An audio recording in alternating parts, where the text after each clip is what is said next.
I'm here with actor Danny Dyer, star of The Business and The Football Factory, and can I say, love both of those movies. I know you've done many more, but I'm a big fan. Well, no, but to be fair, they're probably the better ones. I mean, I've made over 40 films, and you know, the last few have been pretty ropey. I'll hold my hands up. Well, I love those two. Thank you. You're here tonight with football hooligan Jason. Tell me, how did you get to know Jason? I've known Jason for years, really. We sort of came across each other through a documentary I made, which is called The Real Football Factories. Right. And I did eight episodes, and I met him on the London one, really. And you know what, I met a lot of different characters, and you know, he was the one who definitely had the most about him. You know, I've done a lot of shows like Deadliest Man, and you know, you start to come across sort of plastic gangsters and people that are all talk, and you know, like real proper people don't really want to go on telly and talk about it. So, and now and again you come across a gem, and he was one of the rare people that I stayed in touch with and I've become really good friends with. You know. So tonight, what's tonight about? Well, tonight really is just about me and Jason sort of hooking up, really, you know, as old pals, and you know, I mean, look, for me, this is a new thing for me. I mean, I'm like, you know, I've never been a thug. I've played being a thug in films, and I've pretended, so I've sort of had the other side of it. So I'm just with Jason, really. I'm in Jason's hands. I'm here to answer any questions anyone wants to ask me about, you know, my career, acting, or whatever, really. You know, anything goes. So it's a new thing, like I said. Like, I don't really know what to expect. I'm in Jason's hands. He's got some dialogue about him. You know, so, you know, like I said, it's a new thing, so we'll just see what happens. So tell me, you seem to do a lot of programmes about, like, you know, dangerous men. You've gone abroad, you've seen football hooligans abroad. Have there been any moments where you thought, this is a bit tight, perhaps I shouldn't really be here?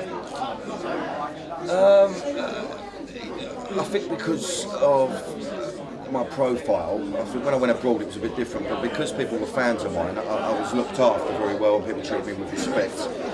I had a couple of little moments when I was in Poland where, you know, I was a bit out of my depth, and I was a bit freaked out by the Nazi side of things, you know what I mean, and that real right-wing sort of view. And of course, I'm an actor at the end of the day, and I'll be straight, the other reason I did these shows really was for a pound note. Yeah. And I suppose because of my, you know, what I'm sort of known for, playing gangsters and all this sort of stuff. And look, listen, I'm a peasant out from a council estate, you know, and I've done well as an actor. I've never lost that peasantness. So I suppose that they you know, what, I've got a bit of swagger. So I suppose they based it on the fact that, you know, I am a little bit naughty, and I swear a lot, and you know, I just tend to speak my mind, and they thought that would be great to front these shows. But I'm not a presenter, really. I'm not a journalist. You know, I was just learning every day. But my motivation really was a pound note. Yeah. Was it just a pound note, or is there part of you that's actually drawn to people who are a little bit naughty? No. I mean, look. So I'm brought up with naughty people. I've based a lot of my characters on. I've always been the sort of person to look at it from afar, even though I've been brought up around it. You know, I could have gone down that route. Yeah. You know, but I was doing, I suppose, in East, you know, being brought up in East London.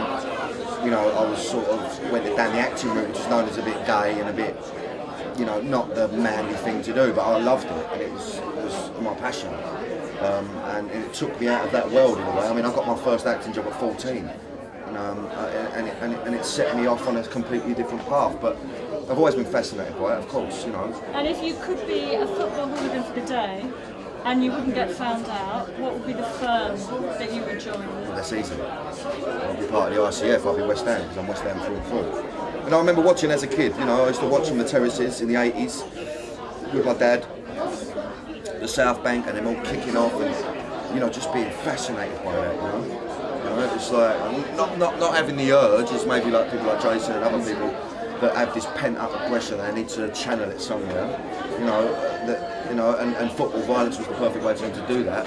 I would rather watch it from afar and be fascinated by it. And you'd find yourself watching, you know, the tear-ups more than the actual match. Yeah. You know, and I don't condone it, I mean, but it goes on, and it has gone on, you know. And can I just ask you, in the Football Factory, yes. Some of those fights, right, they look really quite real. I mean, was there any real fighting going on? Did you get hurt?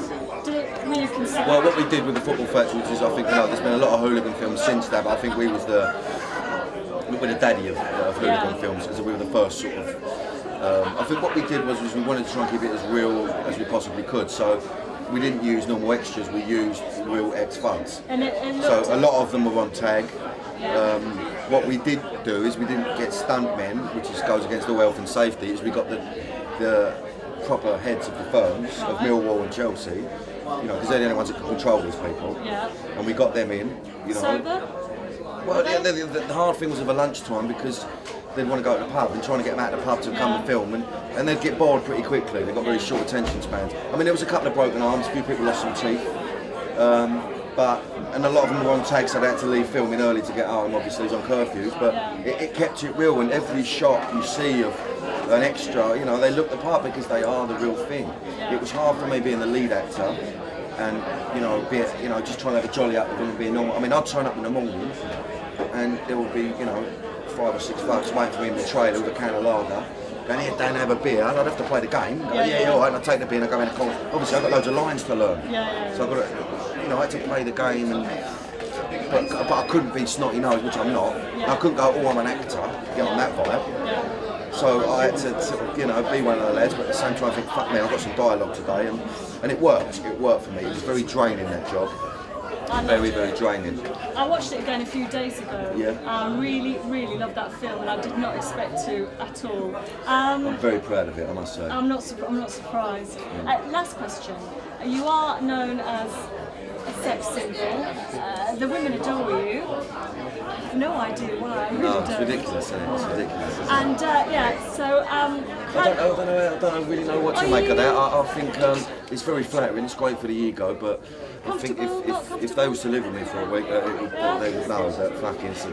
I don't know what it is. Maybe it's the bad boy thing. Maybe it's because I'm a little bit naughty. Maybe it's. I don't know. It's fucking great. But believe you me, I'm fucking far from a sex symbol, I tell you. What next for you? I've got a couple of films lined up. I've decided to take a step back because, like I said earlier, that I've been making some films for the sake of it. I've lost a bit of passion, really.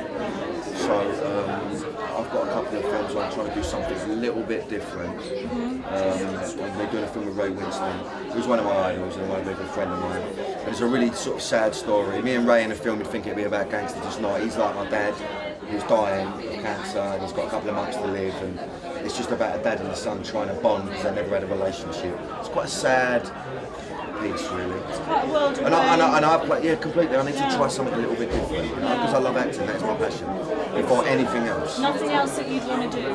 There's nothing else I can do, babe. I'm useless. I was shit in school.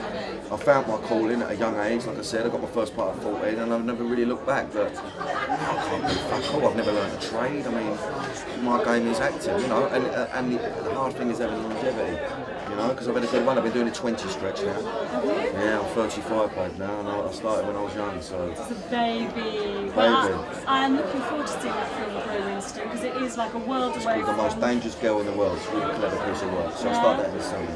Well, I look forward to it. And listen, thanks very much for your time. You're gorgeous. You're beautiful. Thank you. Well, I think I'm in love. Great stuff. Thank you very much.